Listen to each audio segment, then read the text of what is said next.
Je déteste le concept de client idéal pour l'artisanat. Je t'explique pourquoi dans cet épisode. C'est décidé, je vais vendre mes créations. Mais ça veut dire qu'il va falloir me vendre, je déteste ça. Il y en a déjà 1000 comme moi, comment je vais faire pour sortir de la masse? Et si au final personne n'a acheté? Je suis sûre qu'on va me dire que t'es trop cher. Je crois que je suis vraiment plus douée en création qu'en communication.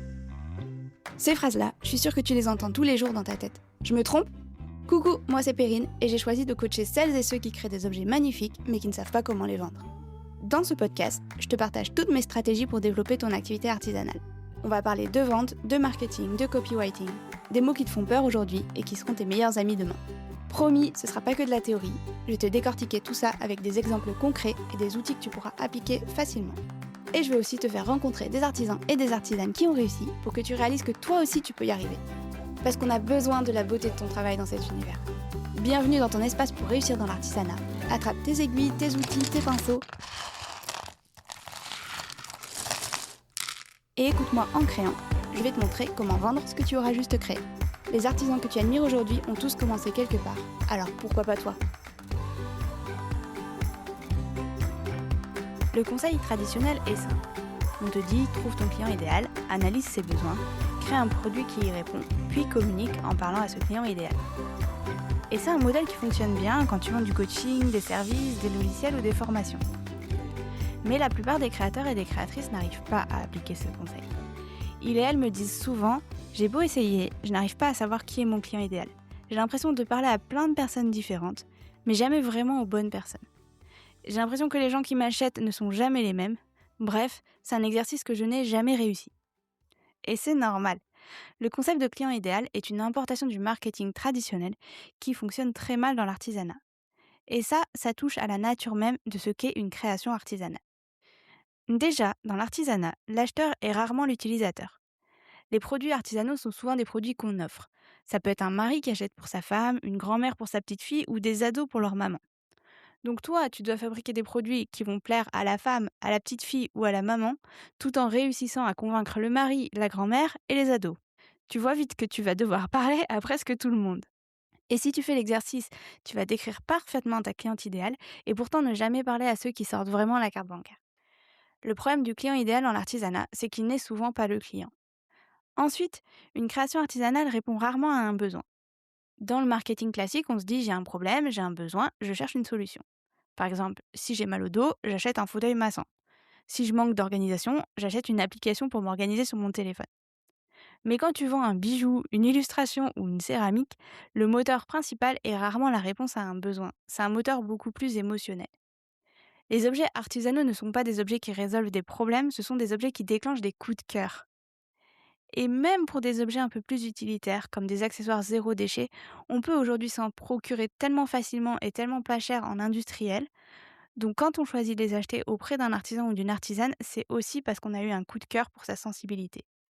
Et d'ailleurs, si tu remarques bien, on parle beaucoup plus d'objets dans l'artisanat que de produits. Et cette différence de vocabulaire est très importante. Un produit est fait pour répondre à un besoin. Un objet artisanal est fait pour donner vie à une émotion. L'artisanat n'est pas acheté parce qu'il est nécessaire, il est acheté parce qu'il est irrésistible. Et puis, moi je suis convaincue d'une chose, c'est que derrière chaque création, il y a un pari. Dans l'artisanat et dans l'artistique, on ne sait jamais vraiment ce qui va plaire. Il n'y a que le marché qui va pouvoir te le renvoyer. Par exemple, tu crées une paire de boucles d'oreilles. Tu te dis qu'elle va plaire à des femmes de 30 ans, urbaines, dynamiques, créatives, sensibles à l'artisanat. Puis tu te rends compte que tu ne vends qu'à des clients de 60 ans. Dans un marché utilitaire, on peut étudier les besoins, faire des sondages, imaginer des objections, répondre à ces objections. Mais dans un marché créatif, on ne connaît pas les goûts des gens. Et d'ailleurs, ces goûts changent, leurs émotions sont imprévisibles et les coups de cœur sont impossibles à prédire. La vente dans l'artisanat est beaucoup plus proche de la méthode scientifique que du marketing. C'est-à-dire qu'on se pose une question, on fait une hypothèse, on imagine l'expérience qui va y répondre, on observe le résultat de cette expérience et on en déduit la validité ou non de l'hypothèse. En scientifique, ça donnerait pourquoi ma lampe de poche ne fonctionne pas. Je fais l'hypothèse qu'elle n'a plus de pile, je change la pile, elle fonctionne de nouveau, mon hypothèse est validée. Dans l'artisanat, ça peut donner est-ce que ce sac banane à paillettes va plaire? Je fais l'hypothèse que oui, je le crée, je le mets en vente. Si je vends tout en quelques heures, mon hypothèse est validée. Mais ça, on ne peut pas le savoir avant d'avoir mis son objet en face des yeux du marché. Dans l'artisanat, on ne choisit pas son client idéal, on le découvre après avoir créé. Et le pire, c'est que travailler pour faire plaisir à ton client idéal peut même te desservir, parce que créer pour une cible tue ta créativité. Quand tu commences à te dire que veut ma cible, qu'est-ce qui va lui plaire, qu'est-ce qui va vendre, tu entres dans une logique d'optimisation. Tu es en train de regarder à l'extérieur alors que la valeur de ton travail vient justement de ta singularité à l'intérieur. Je sais pas si tu as déjà observé des enfants coloriés, mais souvent ils ont leur coloriage devant eux et ils prennent les feutres qu'ils ont envie de prendre, et alors on se retrouve avec un arbre au tronc jaune et aux feuilles roses. Et là le parent lui dit: «Mais un arbre, c'est un tronc marron et des feuilles vertes».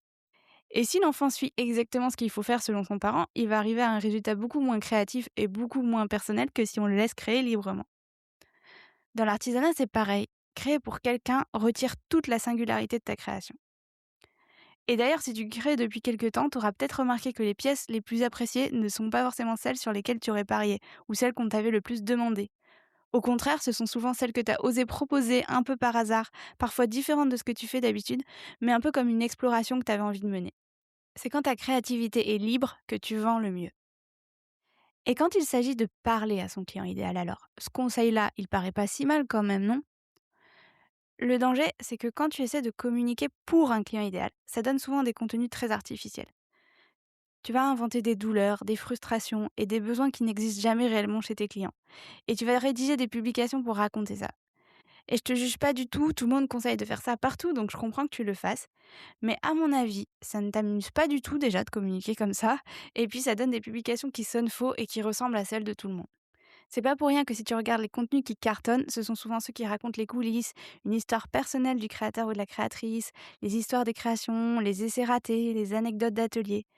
Bref, tout ce qui montre ton univers et ta personnalité, mais pas du tout ce qui parle du besoin, du problème ou de la frustration d'un client idéal.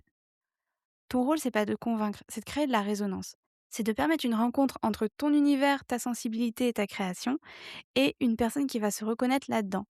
C'est une logique d'attraction beaucoup plus que de persuasion. Moi, j'appelle ça le marketing de résonance, où tu cherches à créer un effet miroir. Je veux pas que ton futur client ou ta future cliente se dise: «Cet objet est parfait pour moi, il répond à ce besoin que j'avais et à cette difficulté qui me pèse tous les jours», parce que ça n'arrivera pas. Je veux qu'ils se disent: «Waouh, ce que fait cette personne résonne tellement avec moi et avec ce que je veux pour ma vie que je vais acheter son travail».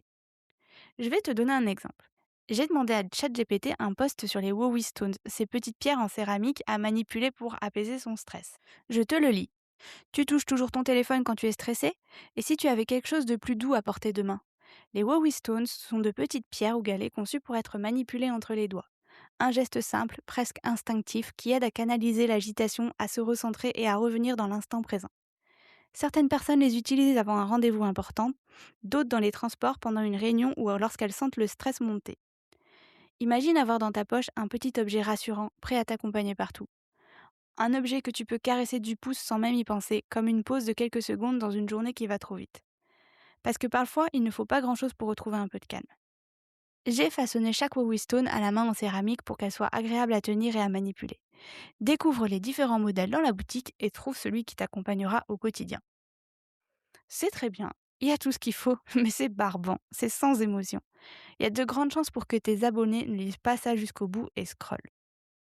Maintenant, je te lis un extrait d'un reel de Léa Dequins, de la Chouette Céramique, où elle utilise cet effet de résonance. J'ai toujours gardé un petit objet dans ma poche que je passe mon temps à triturer et à manipuler. Personnellement, c'est le bouchon de mon baume à lèvres, que je fais ventouser sur la pulpe de mon pouce. Et c'est exactement cet aspect qui m'a inspiré ces nouvelles Wowie Stones. L'aspect ventouse est un aspect que je recherche sur quasiment tous mes galets, et qui personnellement fonctionne très bien comme anti-stress sur moi. La forme m'a été inspirée des porte-savons que je produis. Je me suis surprise à les manipuler non-stop pendant mes cours de japonais en visioconférence. Tu vois la différence? Là, on a tout de suite quelque chose de plus personnel, de l'émotion, une histoire dans laquelle on se reconnaît, et il y a plein de moments où on a envie de se dire « moi aussi », et c'est ça qui va faire qu'on aura envie d'acheter. Pas parce qu'on se sent le client idéal de quelqu'un, mais parce qu'on est touché par une personne, une histoire ou une sensibilité qui nous ressemble. Merci d'avoir passé ce moment créatif avec moi aujourd'hui. Si tu as créé quelque chose pendant l'épisode, j'adorerais que tu m'envoies une photo. Et surtout, viens me dire ce qui t'a marqué, ce que tu en retiens, ce que tu as envie de tester ou de faire différemment maintenant.